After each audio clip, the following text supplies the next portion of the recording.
আঙুল ফোটানো কি খারাপ না ভালো? বিজ্ঞান কি বলে?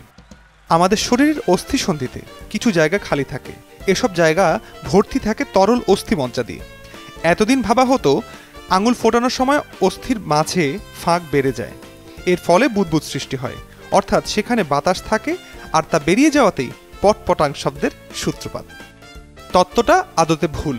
যুক্তরাষ্ট্রের ফিলাডেলফিয়ার রথমান ইনস্টিটিউটের হাত ও কবজির chief of surgery doctor Pedro Beredjiklian জানাচ্ছেন, আঙুল ফোটালে কিংবা টানলে দুই হাড়ের মাঝে কিছু ফাঁকা জায়গা সৃষ্টি হয়। এতে সৃষ্টি হয় নিম্নচাপ এবং সেখানে হাড়ের মজ্জা ঢুকে যায়। হঠাৎ করে এভাবে তরল ঢোকার ফলেই শব্দ হয়।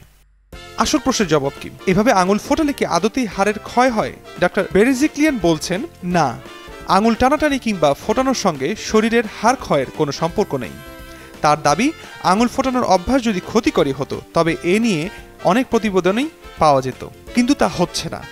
তাই হাড়ে সমস্যা কিংবা বাতের সঙ্গে আঙুল ফোটানোর কোনো সম্পর্ক নেই।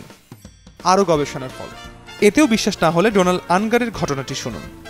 আনগার যুক্তরাষ্ট্রের ক্যালিফোর্নিয়ার একজন চিকিৎসক।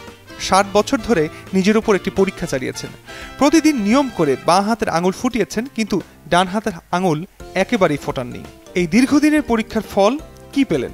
দুই হাতের কোনো পার্থক্যই খুঁজে পাননি আনগার। এত গুরুত্বপূর্ণ আবিষ্কারের জন্য 2009 সালে ইগ নোবেল পুরস্কারও উঠেছে তার হাতে। ফলে সারাদিনের কর্মব্যস্ত হাতের আঙুলগুলো যদি ফোটাতে ইচ্ছা করে তাহলে পটপটাং শব্দ তুলতে পারেন নির্দ্বিধায়।